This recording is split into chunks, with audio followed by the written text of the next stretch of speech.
Good afternoon, and thank you so much for having me. And it's a pleasure to be here to talk to you about fitness and exercise and being a doctor. And great talk, by the way, Emil. I loved all the things except for Drake. I don't think poor Drake grew up like, he had a bar mitzvah. He grew up with good life in the hood. But otherwise, I support that. He was on the right side of the tracks. So what I'm going to talk to you guys about is not the boring doctor stuff, which that works? Isn't that the right thing? I didn't do anything yet. Yep. Oh, it's on now? Precisely. All right. Good. Thank you. So what I'm going to talk to you guys about is not the boring grown-up doctor stuff, but more about having an idea that makes sense in your mind and taking that idea and making something out of that idea. And whether you're a 7-year-old Emil, or you're a 15 or 16-year-old Emil, or you're Emil's mom giving him applesauce, not getting discouraged about your idea, but taking your idea and seeing it all the way through. So the question in my mind was, could I combine my love of being a doctor and my belief that exercise is, in fact, a terrific medicine? So this is last summer. Have any of you guys been to any of my fitness classes in this room? Anybody? Just one. Good. All right. Well, hopefully by the end of this school year, you guys will all come visit. I, in addition to my medical practice up the road, started a very small, about 5 years ago, fitness class because I knew that exercise was a good thing to get my patients to do. And that grew over the 5-year period of time to last summer where we had 3,000-person classes up on the flight deck of the Intrepid. And I'm going to talk a little bit about the process of making an idea, taking this idea, and even if nobody else did this idea or thought you were a little crazy for having this idea, making this something that you do.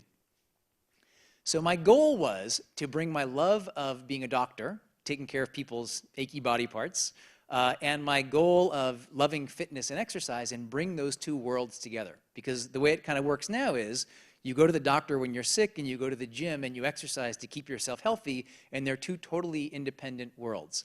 The problem is that the medicine world would do better with some fitness and the fitness world would do better with some medical education. Now, not surprisingly, unless you were born under a rock, you know that exercise is good for you. And so getting people to think about exercising, or if they're not exercising, getting them to think about how they can exercise is something which has been really interesting in the past 5 or 6 years as I've been working on this and starting these fitness classes. Now, when we think about what makes people healthy, the American healthcare system is upside down because we spend all of our effort and energy in this domain and this domain. We spend about 20% of the actual results on getting people healthy and seeing a doctor. And genetics we're working on now, which may be about another 20%. And this 60% of exercise and what people eat and what they do when they're doing everything else, we don't focus on at all. And yet this is the most important part. And what this means is that we spend all of our effort in the medical system taking care of problems after they've already happened instead of thinking about preventing these problems from happening before they happen. Now, in the United States, the problem is we've become increasingly sedentary. People don't do much activity, and they do less and less activity. This is 1989 in the United States. States reporting less than 10% obesity were these light blue states. 15 to 19% obesity were these states, and there were no states over 20% obesity. This is 2009. It looks, unfortunately, scarily like the election map, but in any case, that's no comment. When you look at this, states reporting greater than 30% obesity are all in this entire southeastern part of the United States, and this has become tremendously expensive. What this means is that most of our chronic diseases, by far the most expensive type 2 diabetes, which costs over $100 billion a year in the United States, which is fully preventable with diet and exercise, has become rampant as we've seen these trends. So there was a big study published on this, which looked at the cost of disease in the United States in the past 30 years. And in 2013, we spent over $100 billion on diabetes and almost $90 billion on cardiovascular disease. And again, this is largely preventable with good lifestyle change. So how do we get people to think about preventing these problems instead of spending all of our money and resource, instead of thinking about important things and spending money on important things like education? How do we stop really spending all of our money on this? And the answer is we get people moving.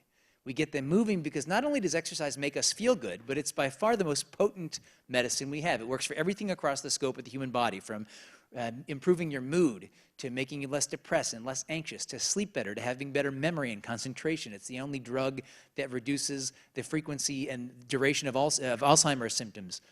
It works to reduce the frequency of the common cold. It lowers your blood pressure and cholesterol.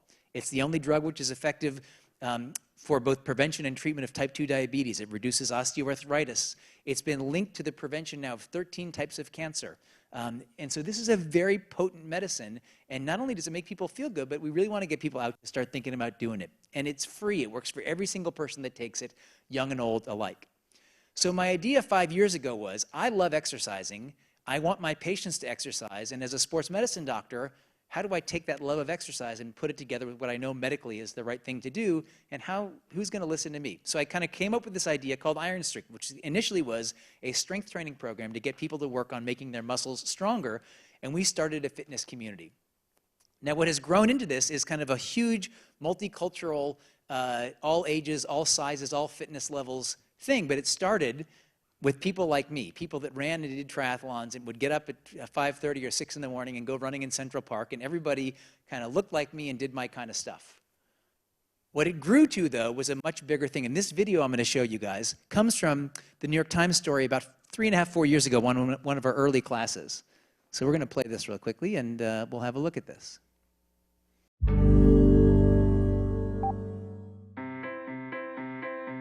My name is Dr. Jordan Metzl. I'm a sports medicine physician at Hospital for Special Surgery. We're in Central Park, having just done my Ironstrength workout. As a doctor, I really believe that exercise is the best medicine, and I want everybody to be able to take that medicine all the time. The first time I did it, I thought, I wonder if anybody's going to come. I just emailed some of my patients. We had about 25 people. I've now built a listserv for this class of about 6,000 people.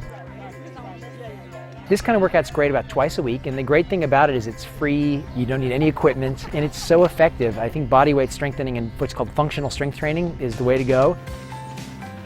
Today we did a combination of, first of all, some skipping up a hill. Now skipping is a great example of what's called a plyometric. So the muscle is basically rapidly elongating and contracting. So even though skipping is a lot of fun, it's a great way to start strengthening some of those running muscles.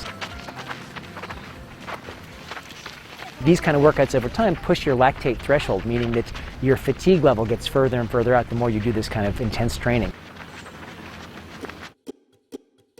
Then I did a series of exercises designed to strengthen their muscles.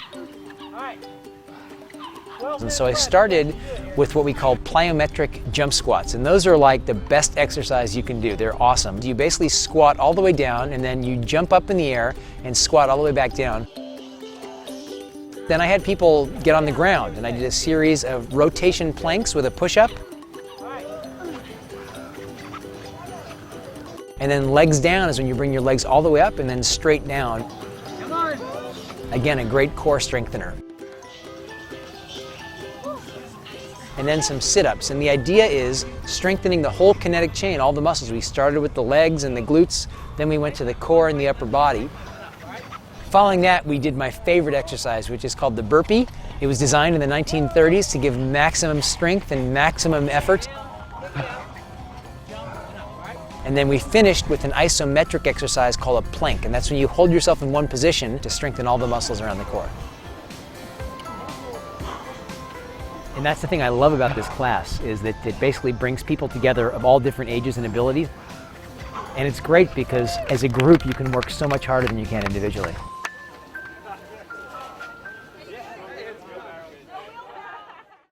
So that was the initial idea. And then I wanted to figure out, how do I grow? And so I knew it was a good concept, but we had 30 people at this class, or 40 people at this class, and I wanted to reach more people. So I started recruiting people and started a listserv. I started using Instagram and Twitter and lots of social media and started growing this. And so we grew from about 6,000 people at the time of that first video to now our listserv has about 32,000 people. Our average class has gotten much bigger. We've had our Ironstrength hashtag on Twitter, our social media, and every fifth class, we have everybody donate $10 or $15 to a different nonprofit in the area, and we've really roped in a bunch of people to be enthusiastic about that.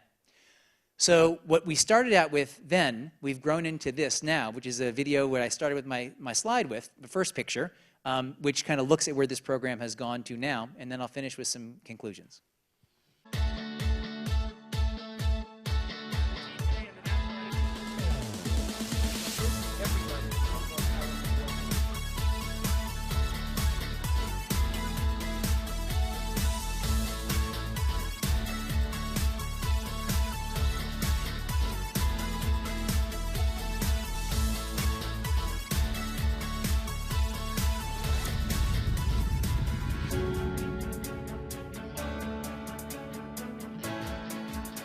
Across the spectrum of the human body, there is no more powerful drug than exercise. The amount of energy and life on top of the deck was incredible between the DJ and the natural energy of the crowd. But doing it in a mass group like this, everybody at every level is really encouraged to find their next level, to push themselves, and it's just so remarkably powerful to see this happen. So I want doctors around the world to think about using exercise as something they don't just talk about, but actually teach to their patients.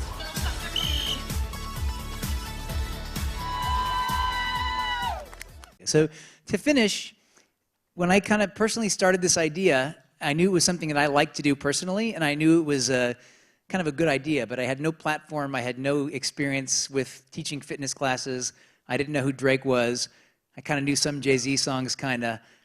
Now I would say, Emil, I think my playlist is probably better than yours, dude. That's what I would say. And